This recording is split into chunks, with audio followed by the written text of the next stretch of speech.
Bueno, alumnos, buenas tardes, buenas noches o cuando lo vean a este video. Este sería el tercer video de la tercera parte de la unidad 1. Tuve un problema con el anterior video, en realidad cuando lo estuve subiendo a la plataforma que estoy usando, así que bueno, tengo que grabar este video de vuelta. Así que bueno, he estado unos días con mucho trabajo, así que lo estoy haciendo cuando puedo. Había unas dudas acerca de la presentación anterior para clarificar un poco lo que sería la parte de imperativo versus declarativo. Voy a tratar de ser resumido e ir un poco más al grano para no demorar tanto tiempo en hablar y que no sea un video tan largo. Básicamente todo parte de un problema, como les había comentado en el video anterior. Entonces, todos los programas, todos los software que yo puedo desarrollar están todos orientados a solucionar un problema. Si tomo pedidos ya, si tomo Google Maps, solucionan un problema, digamos, de llevar cierto pedido a cierto lugar. La parte de direccionamiento para buscar una dirección o lo que sea, lo que me soluciona no Google Maps, etcétera. Tengo miles de aplicaciones que resuelven miles de problemas. Ahora bien, este problema, si es algo como sencillo, por ejemplo, cómo llegar al IES, qué micro me puedo tomar, o voy en bicicleta, lo que sea, es un problema muy fácil de resolver y todos lo hacen como mentalmente. No tienen que pasar ningún proceso como para resolverlo. Lo que vamos a ver hoy es que para problemas más complejos hay que pasar un proceso para resolver ese problema. En lo que se refiere específicamente a la computación, cuando yo quiero resolver un problema y quiero básicamente resolver una computadora o hacer un sistema que me resuelva ese problema, lo tengo que formalizar de alguna forma. Y es a donde entra el concepto del algoritmo, que es este conjunto de pasos que me permite, dada una entrada, hacer un proceso y obtener una salida del sistema. Entonces, tengo un problema, tengo un algoritmo, y ahora bien, para yo poder, básicamente, esto lo hemos visto por acá, para poder hacer que la computadora me entienda lo que yo quiero hacer o el problema de cómo lo quiero resolver o los pasos a seguir, tengo que usar un lenguaje de programación. Y estos lenguajes de programación son muy diversos. Entonces, tengo el problema, el algoritmo, y ahora tengo que incorporar el concepto, de usar un lenguaje de programación para que la computadora, este hardware que tengo acá, me pueda servir para hacer algo. Entonces, una vez que sé y elijo este lenguaje de programación, que puede ser cualquiera, ya a medida que avance en la carrera o a medida que avance en la experiencia, con trabajos y demás, van seguramente a conocer varios lenguajes de programación y van a empezar a tener la oportunidad de, para diferentes problemas, poder encararlos con diferentes lenguajes de programación. Entonces, estos lenguajes de programación básicamente se basan, como todos los lenguajes, con una sintaxis y una semántica determinada. El lenguaje castellano tiene una sintaxis y una semántica determinada. Si yo digo la casa corre, eso es sintácticamente correcto, porque tengo un sujeto, tengo un verbo, tengo un artículo, formo una oración, perfecto, sintaxis está perfecto. Ahora semánticamente, la verdad que no significa nada, o significa algo que no tiene sentido realmente.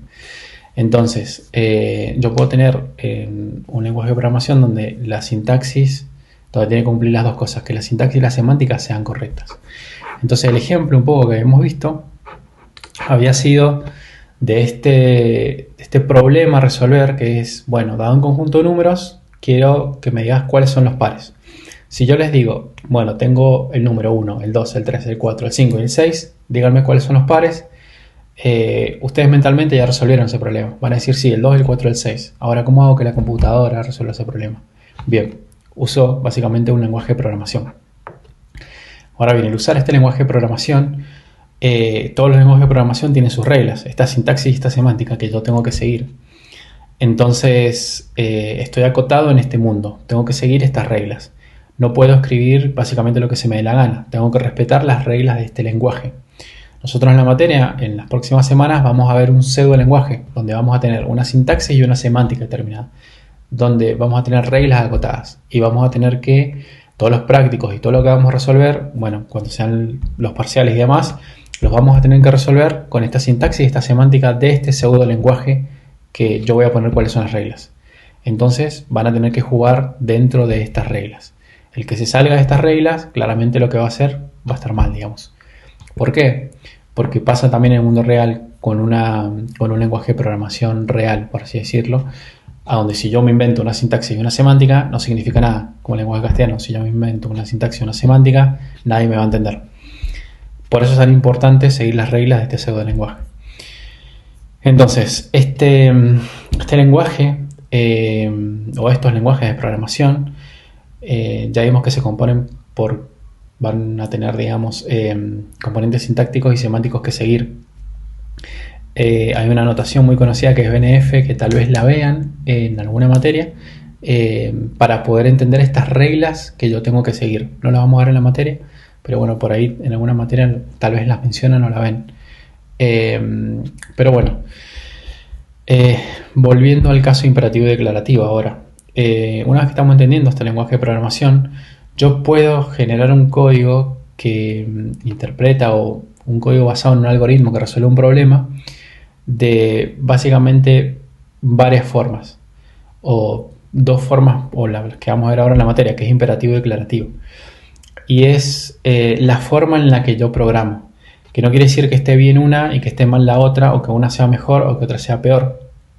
Generalmente, lo primero que se aprende cuando uno empieza a aprender un lenguaje de programación y cómo nosotros vamos a usar un pseudo lenguaje en la materia, hasta el proyecto final que vamos a usar Python, básicamente usamos este paradigma imperativo.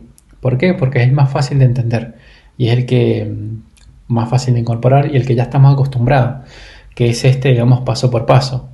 Que ustedes resuelven por ahí un problema, no sé, como les mencionaba por ahí en el video anterior, una receta, pero también un problema de cómo llegar al IES. Bueno, primero hago esto, primero no sé, me levanto, me baño, agarro las cosas, salgo de mi casa, voy a parar el micro, lo tomo. Estamos todo el tiempo resolviendo problemas de forma imperativa o con un enfoque imperativo, lo cual no quiere decir que está mal, está muy bien resolverlo de esta forma, pero habíamos visto, digamos, en el declarativo que tienen varias ventajas a partir o de acuerdo al imperativo. Y esto es una cuestión de empezar a pensar o de tener como dos formas o dos enfoques o dos maneras para poder básicamente encarar o resolver los problemas de distintas formas. Esta discusión de imperativo versus declarativo se da no sé si todo el tiempo, pero generalmente se da en las empresas de desarrollo con compañeros de trabajo y demás, de buscar de hacer las formas o de hacer un código más declarativo. Porque además de estas, digamos, por ahí características o diferencias importantes que no menciono porque todavía no nos enfocamos en eso, porque como no es una clase de programación o no es una materia donde se programa, es muy difícil, digamos, incorporarlo sin estos conceptos sencillos, digamos. Pero bueno, otras ventajas es que creo que se las mencioné un poco, pero bueno, se hace el código mucho más fácil de leer. Fíjense que acá la línea declarativa es solamente una línea. Y ya con la forma, digamos, de si yo lo leo digamos, como palabra por palabra, filter numbers igual a numbers.filter y Sieben, que Sieben es par, sin saber programación, sin saber conceptos de nunca haber visto un lenguaje de programación, ya más o menos, pensando un poco, se pueden llegar a imaginar qué es lo que va a hacer esta línea de código. Ahora, si yo tomo toda esta línea, de la parte imperativa, de la 8 a la 14, sin saber lenguaje de programación ni nada, es muy difícil de entender qué es lo que está haciendo. Porque hay mucha sintaxis involucrada que no conocen, que es este for, este let, este igual, este punto y coma, punto length, estos corchetes, el if, esta notación con corchetes y con puntos, que vaya a saber uno qué significa. Entonces, como muy difícil de comprender a primera vista qué es lo que básicamente qué es lo que hace. Me tengo que poner a leer casi como línea por línea para entender qué es lo que hace. Entonces, fíjense que es más difícil de por ahí de leer el código imperativo, es más largo, tiene más elementos sintácticos, por lo cual también es más propenso a errores. Fíjense que con la cantidad de símbolos que tengo acá, si yo en lugar de poner acá un más pongo un menos o no pongo nada, este código no va a funcionar. Y imagínense que esto no está, este i más no está, es muy difícil de encontrar ese error, digamos. Y por ahí si ustedes se van a pensar en problemas más complicados y más complejos, tener un error sintáctico es mucho más difícil de encontrar. Y pasa, no digo que pasa todos los días, pero suele pasar, digamos, de que por ahí pones mal un símbolo, te olvidas de poner algo y directamente no te anda y no sabes por qué y estás como mucho tiempo tratando de encontrar ese problema.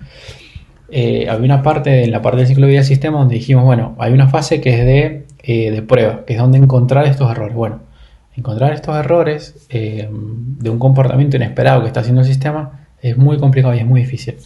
Entonces se tiende a tratar de programar una forma más declarativa para tratar de escribir el menos código posible, que sea más fácil de leer, más fácil de mantener en esta etapa de mantenimiento, mucho más fácil de mantener, del decir, bueno, más fácil de mantener esta línea si yo ahora en realidad quiero cambiar y no sé, y tal vez no son números ahora los que filtro, son palabras y en lugar que sea par, ahora son, no sé, palabras que tengan una longitud mayor a 4. Bueno, es muy fácil, cambio esta función de acá y cambio el arreglo de entrada y funcionaría. Acá por ahí tengo que hacer más cosas, digamos, porque ya no son números. Entonces, bueno, bien, dicho esto, también hay algo que quiero aclarar, que fue una de las preguntas. Bueno, hay ciertos lenguajes que ya lo había mencionado que me van a dar más facilidades para yo poder hacer un enfoque o hacer mi código con un paradigma más declarativo. Por ejemplo, Python. Ahora, por ejemplo, Java también actualmente. JavaScript desde el principio. PHP no estoy seguro, pero probablemente también. C# seguramente también, porque es muy parecido a Java. Ahora bien, lenguajes como C o C++, que son muy, muy antiguos y tienen un enfoque imperativo como muy, muy fuerte, es más difícil que el lenguaje, o en realidad el lenguaje no me provee herramientas para que yo pueda usar un paradigma declarativo, sino que si yo realmente lo quiero hacer, bueno, tengo que ponerme a hacer todas estas funciones intrínsecas, como por ejemplo filter. Filter es una función básicamente de JavaScript. Entonces yo lo puedo usar como así tantas otras que me permiten hacer mi código más declarativo. Entonces, bueno, eso es un poco básicamente que el lenguaje me lo permita, me dé estas facilidades, por qué lo necesito usar o por qué estaría bueno que lo empezara a usar, o obviamente ustedes no ahora en este momento, pero ya saben que los lenguajes que van a usar por lo menos, o el pseudo lenguaje que vamos a usar en la materia, va a tener un enfoque imperativo. Y al final del año vamos a usar un lenguaje que es Python, donde se puede usar un enfoque declarativo, pero lo vamos a usar de manera imperativa porque, bueno, estamos dando como vamos a dar los primeros pasos de lo que sería básicamente la introducción a un mundo de programación muy introductorio y muy sencillo, pero entendiendo por qué lo estamos haciendo, que lo importante es resolver un problema. Entonces, acá empieza, creo que lo vamos a ver de acá, mejor. Bueno, acá empieza lo de hoy. Bien. Todo parte de un problema, dijimos ya muchas veces, o lo dije ya muchas veces. Hay problemas más difíciles, hay problemas más sencillos. Para los problemas realmente muy difíciles, no solamente no los tengo tan incorporados naturalmente como lo que hablábamos, bueno, de cómo ir al IES. Es un problema que resolvieron una vez y listo. Tal vez la primera vez que se tuvieron que tomar el micro para ir a algún lado, en el video anterior lo contaba, así que voy a repetir la anécdota, aunque ustedes no estuvieron escuchando el video anterior. Pero bueno, cuando me tuve que tomar el micro la primera vez para ir al centro, tenía, no sé, 7, 8 años, no me acuerdo, pero era muy, muy, muy chico, y esa primera fue realmente un problema, porque en ese momento se pagaba, creo que sería 50 centavos el boleto, imagínense. Entonces, bueno, estos 50 centavos, primero, ¿de dónde los saco? Bueno, seguramente me lo dio mi mamá o mi papá. ¿Cómo se paga el boleto? O sea, dar la moneda que en ese momento te daban como un tiquecito, un boleto. ¿Qué micro nos tomamos? ¿A dónde lo tomamos? ¿Dónde nos tenemos que bajar? ¿A qué hora pasa? Entonces, bueno, había como un montón de... creo que fuimos al cine, ¿sabes? Entonces, bueno, había un montón de cuestiones que no las sabíamos y las tuvimos que resolver, bueno, por a preguntar, a ver, che, alguno fue, tiene un hermano por ahí, el que teníamos el hermano más grande ya había ido, le contaba cómo era el tema y demás. Entonces, bueno, entre todos más o menos armamos algo y así fuimos. No me acuerdo si llegué bien o llegamos mal al centro, pero bueno, capaz que terminamos en Guaymallén. Pero bueno, pasaba esa anécdota. Esto de resolución de problemas, si tenemos que resolver un problema complejo, no nos va a alcanzar con solamente pensarlo un poco. Lo vamos a tener que pensar mucho. Bien, la parte de resolución de problemas es el primer práctico que vamos a tener que resolver, o ustedes van a tener que resolver, y yo les voy a tratar de ayudar. Y fue el que resolvieron también el año pasado, que se los voy a mostrar y lo van a tener como ejemplo. Entonces, ¿qué es lo que me refiero con un problema realmente complicado que no pueden resolver como casi instantáneo? ¿Cómo resuelven el problema del sistema de transporte público de pasajeros en Mendoza? El año pasado estaba todo el tema, digamos, a flor de piel del Mendotran. Entonces, bueno, ¿cómo resolvemos este problema? ¿Cómo resolvemos el sistema de transporte público en Mendoza? No es un tema sencillo. Entonces, gracias a los grupos que trabajaron el año pasado y que resolvieron los prácticos, que fue grupal, este año va a ser individual por cuestiones obvias, ustedes van a tener como base básicamente este práctico para poder resolver el problema propuesto de este año, que va a ser la pandemia. Entonces, ¿cómo lo resolvemos? Bien, primero que tenemos que hacer básicamente es identificar por qué esto es un problema. ¿Cuáles son las necesidades que tenemos que resolver? Las causas. Entonces, por ejemplo, para el sistema público de pasajeros, el sistema de transporte, la parte de definición del problema, ojo, tal vez haya algunos problemas que ustedes piensan que son un problema y si no lo pueden definir, capaz es porque no son un problema realmente. Entonces, bueno, tienen que ponerse a pensar por qué un sistema de transporte, o los chicos el año pasado en realidad tuvieron que pensar por qué el sistema de transporte era un problema. Bueno, unidades en mal estado, frecuencia, cambio de recorrido, falta de información, costo, bueno, un montón de razones que no las voy a nombrar uno por uno, si ya ustedes lo van a tener perfecto. Pero bueno, por todas estas razones es un problema. Entonces, bueno, ok, hoy la pandemia, ¿por qué es un problema? Si ponen, la pandemia es un problema porque nos está matando a todos, o no, la pandemia es un problema porque mató un montón de chinos y se viene para acá, para Argentina. Bueno, realmente es muy pobre como identificación del problema y si ponen una definición o una causa de problema así como esa, práctico pobre, nota pobre, digamos. Esto es así, digamos.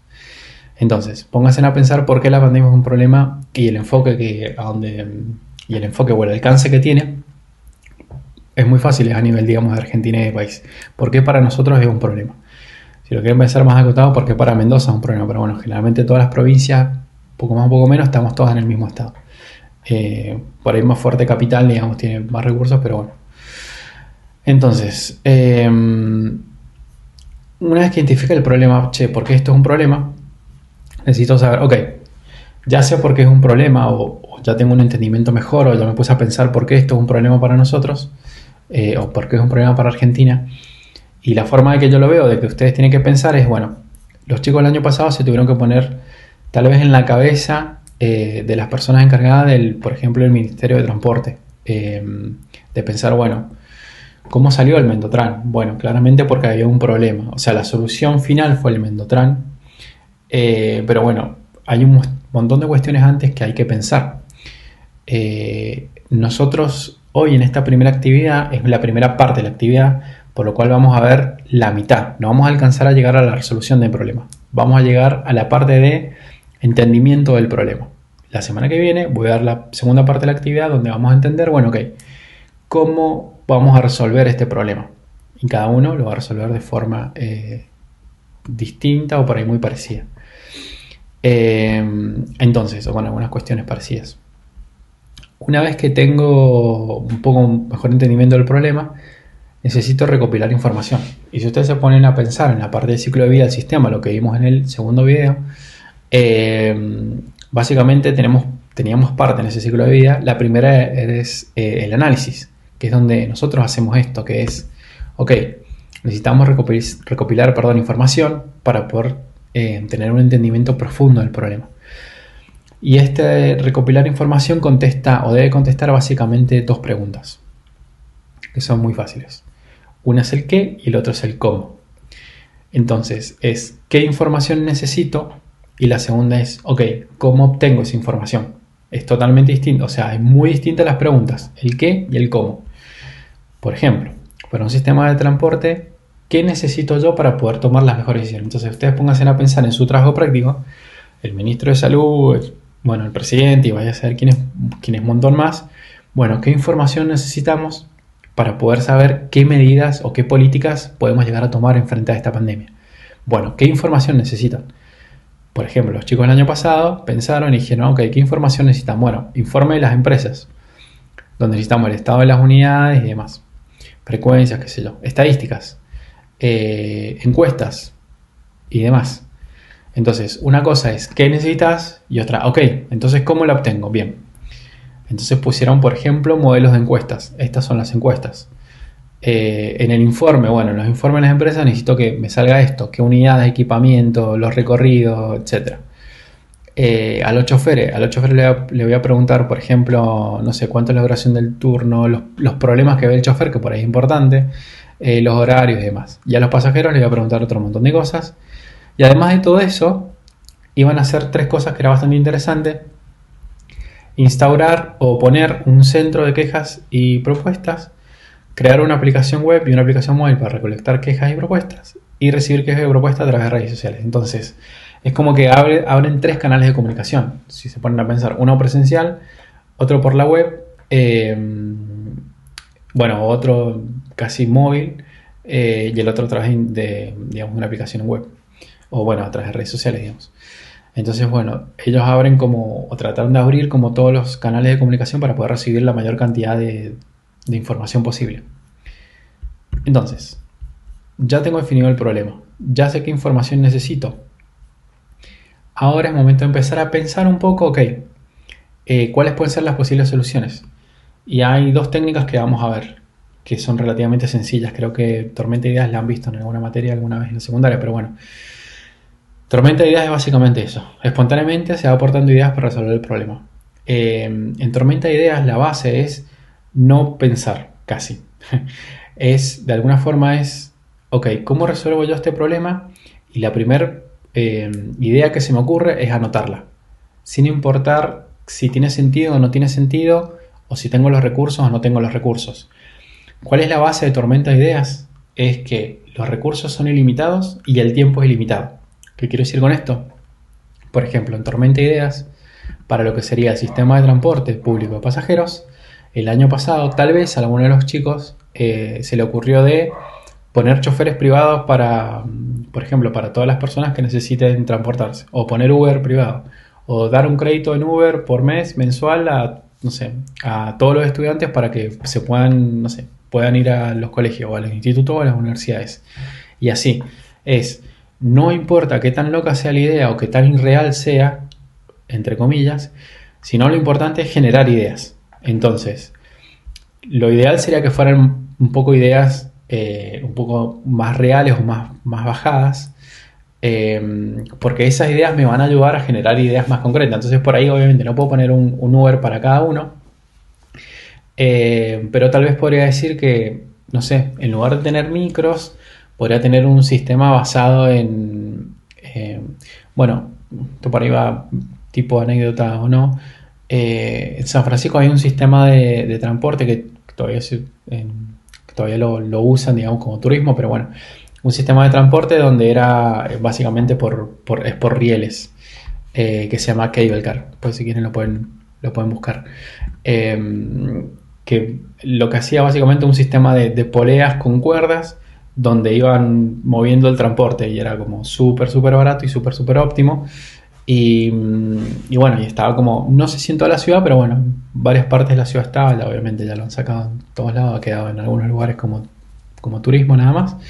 Pero bueno, podrían decir, bueno, no tenemos micros, tenemos un sistema de transporte, por ejemplo, basado en rieles o es muy parecido al tren, pero sin ser el tren, porque en realidad iba como por la calle el sistema, entonces un auto y un cable car podía pasar tranquilamente por el mismo lugar.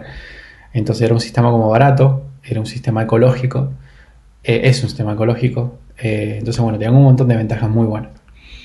Pero bueno, más allá de eso, Tormenta de Ideas eso es poder generar ideas que algunas van a parecer reales, pero se van a ir bajando, o las deberían ir bajando como, bueno, aproximando. Como por ejemplo, aumentar la frecuencia de unidades para personas con discapacidad. Que se adquirir nuevas unidades para los recorridos propuestos, aumentar la frecuencia de los recorridos existentes. Fíjense que las ideas no dicen nada en concreto, pero son como muy generales, porque, por ejemplo, yo acá no digo qué frecuencia, yo acá no digo cuántas unidades, yo acá no digo cuántas frecuencias quiero agregar, acá no digo qué mantenimiento le voy a hacer, ni cada cuánto, ni quién, ni cómo. Fíjense que yo no digo ni qué, ni cómo, no especifico nada en Tormenta de Ideas. Es como, bueno, tiro ideas. Después veo si después se va a ver en las próximas etapas, bueno, cómo voy especificando esas cosas. Pero Tormenta de Ideas es eso. Y la segunda es lista de atributos. Que ahí lo que se tienen que poner a pensar es, ok, ¿cuáles son los atributos de este problema? Entonces, bueno, el sistema de transporte es bastante sencillo. ¿Quiénes son básicamente las partes que interactúan? Bueno, chofer, las unidades, los recorridos, las paradas y los medios de pago. Bueno, ahora la pregunta es, bueno, ok, ¿qué características tiene cada uno de estos atributos? O yo quisiera que tendrían estos atributos. Por ejemplo, el chofer. Yo quiero que el chofer se capacite, apruebe cursos, control periódico. Los recorridos. Quiero frecuencia disminuida o mayor frecuencia o conectar estos barrios. Los medios de pago, bueno, efectivo, tarjeta, lo que sea. Entonces, fíjense que menciono básicamente las partes de este sistema que se llaman, digamos, o esta técnica los llama los atributos, y voy poniendo las características de cada uno. Entonces ustedes tienen que pensar, ok, el sistema básicamente una pandemia, pero en realidad el sistema que está atrás es el sistema de salud. Bueno, ok, ¿cuáles son las partes de este sistema de salud? ¿Y qué debería tener el sistema de salud? Y por ahí políticas de Estado también, digamos. Entonces, porque hay una parte que no solamente involucra a la salud, digamos. Entonces, bueno, ¿y cuáles serían los atributos o las características, en realidad, perdón, las características que quiero que tengan este sistema, digamos, o estas partes, en realidad? Entonces, hay que ponerse a pensar, digamos. Si yo digo, por ejemplo, uno muy fácil, digamos, va a ser muy sencillo. Si pongo hospitales, ok, ¿qué debería tener los hospitales?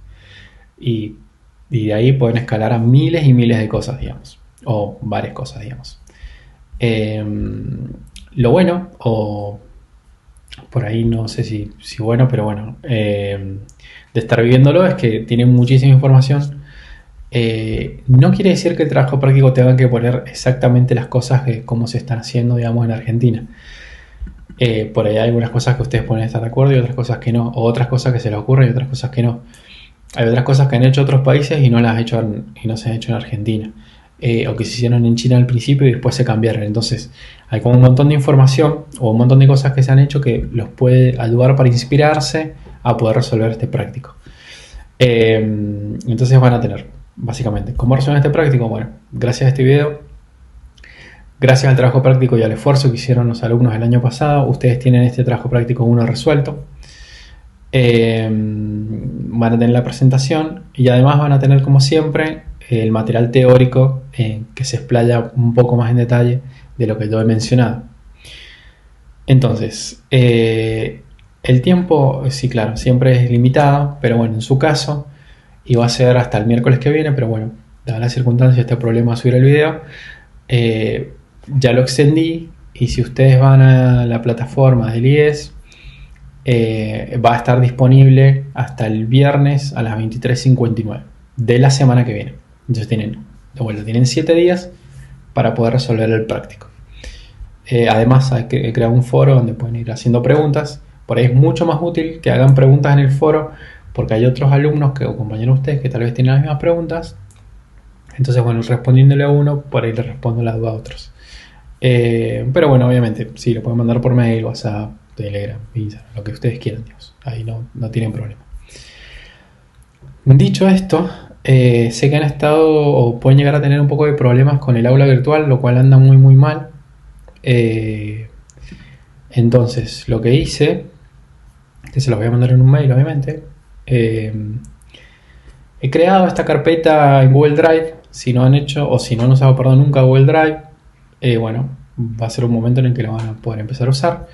Donde van a tener dos carpetas, una presentación y otra unidad 1, donde voy a ir subiendo básicamente en formato PDF las presentaciones y, por ejemplo, en este caso el programa, y en unidad 1 va a estar el material teórico y la presentación. La presentación es esta PPT, entre comillas. Lo distinto que en esta PPT o en cada una de ellas he agregado un link, porque también estoy subiendo básicamente los videos a YouTube. Entonces, bueno, este mismo video va a estar en dos plataformas. En la plataforma de Loom, que es cuando yo estoy integrando ahora el video dentro del aula virtual, ustedes pueden acceder y verlo acá y lo pueden descargar al video, esa es una opción, o lo van a poder ir a ver a YouTube y bueno, ya ahí van a tener que usar algún programa externo para poder descargar el video si quieren. Entonces, bueno, van a tener la opción de verlo en YouTube, verlo en la plataforma de Loom, verlo en la plataforma del aula virtual. Si tienen problemas de conectividad, una conectividad muy baja, yo les recomiendo, ustedes tienen que entrar a la plataforma sí o sí para hacer el seguimiento de las asistencias, pero van a tener la opción de poder descargarse. Yo creo que el problema principal puede ser un poco más los videos, pero bueno, para poder descargarse, por lo menos tienen que entrar una vez a la semana y ver el material, o ir leyendo el material, porque bueno, si no ven el material, van a estar ausentes. Yo creo, a ver si lo tengo por acá,